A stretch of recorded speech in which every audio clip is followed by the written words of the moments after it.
Selamat sore Bapak Anto. Saya dan teman-teman saya ingin mempresentasikan tugas UAS yang telah kita buat. Sebelumnya saya memperkenalkan diri dulu. Saya Farah Mardika dengan NIM 24K10029. Saya Petrus Indra Saradaro, NIM 24K10026. Saya Idewa Ketu17 Karanganda dengan NIM 24K10050.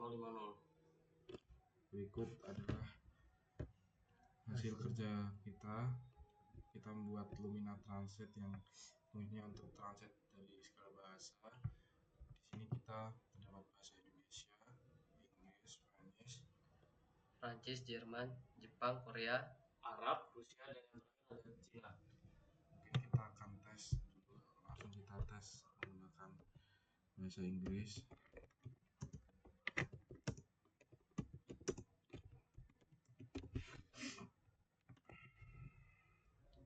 Keluar kemanakah kamu berarti?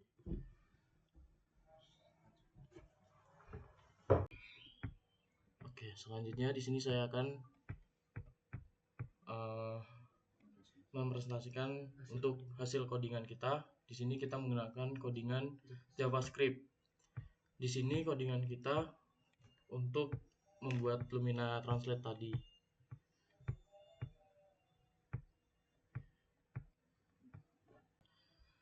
Selanjutnya kita akan menjelaskan beberapa protokol yang sudah kita rangkum. Di sini kita merangkum ada dua jenis protokol, yaitu yang pertama ada protokol eksplisit dan implisit. Protokol implisit. Oke. Di sini saya akan menjelaskan beberapa protokol eksplisitnya. Yang pertama, protokol pertukaran data API atau RESTful GET Request. Bukti dalam kodenya yaitu penggunaan fungsi fetch API URL dengan URL yang memuat parameter query. Penjelasannya yaitu kode secara eksplisit menetapkan aturan bahwa untuk mendapatkan terjemahan aplikasi harus mengirim permintaan HTTP GET ke server. Format pertukarannya adalah JSON. Yang kedua ada protokol pemetaan kode bahasa atau ISO 639. Bukti dalam kodenya yaitu objek, dan penjelasannya aplikasi menetapkan aturan ketat bahwa identifikasi bahasa harus menggunakan format standar pasangan atau kode negara dan nama bahasa. Contohnya ID sama dia itu bisa kita lihat di sini ada Indonesia dan ENGB itu English. Jika kode tidak ada di objek, ini bahasa tidak dikenali. Selanjutnya ada protokol sintesis suara atau Web Speech API. Bukti dalam kodenya yaitu New Speech Synthesis Utterance from Text Value dan Speech Synthesis Speak Utterance. Penjelasannya, kode secara instruksional memerintahkan browser untuk mengakses API bawaan sistem operasi untuk mengubah teks menjadi suara atau text to speech berdasarkan bahasa yang dipilih pada elemen atau select. Selanjutnya yaitu protokol manipulasi DOM atau event drive.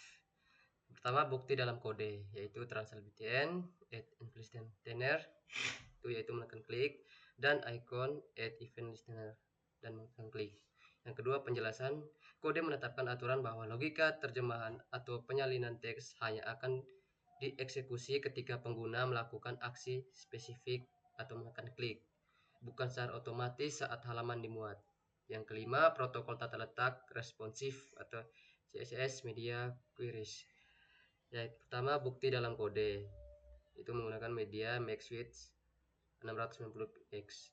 Yang kedua, penjelasan kode secara tegas menginstruksikan brosur jika lebar layar di bawah 690 pixel, ubah arah flexbox menjadi kolom, yaitu flex direction kolom. Ini adalah aturan tampilan eksplisit untuk perangkat mobile. Yang kelima, protokol implisit. Jenis selanjutnya adalah protokol implisit. Yang pertama, protokol ketergantungan konektivitas atau online dependencies. Yang pertama, analisis. Kode tidak memiliki database kamus lokal atau offline. Penjelasannya, secara implisit, aplikasi ini memiliki aturan harus terhubung internet. Jika internet mati, fungsi utama aplikasi atau tombol translate akan gagal total, meskipun UI HTML CSS tetap tampil sempurna. Hal ini tersirat dari blog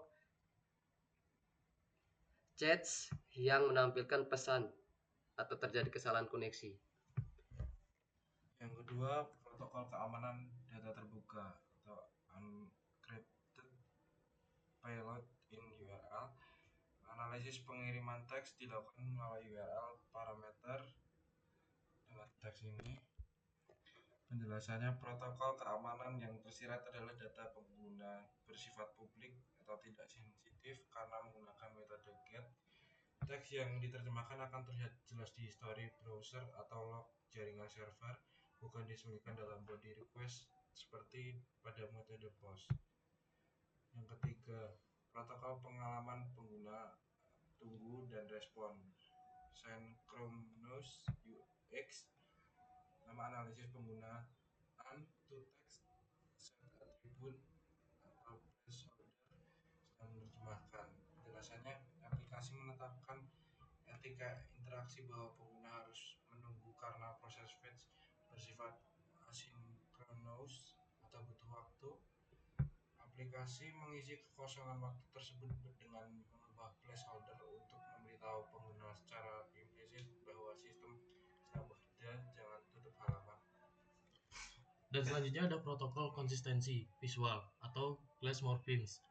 Analisis penggunaan variabel CSS atau glass backdrop filter, blur, dan warna semi transparan. Penjelasannya, meskipun tidak ada aturan tertulis, gunakan glass morphism.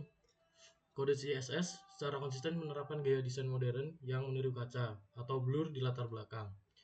Ini menciptakan protokol visual di mana elemen antarmuka seolah-olah melayang di atas latar belakang gradien. Dan yang terakhir ada protokol batasan penggunaan atau rate limiting handling.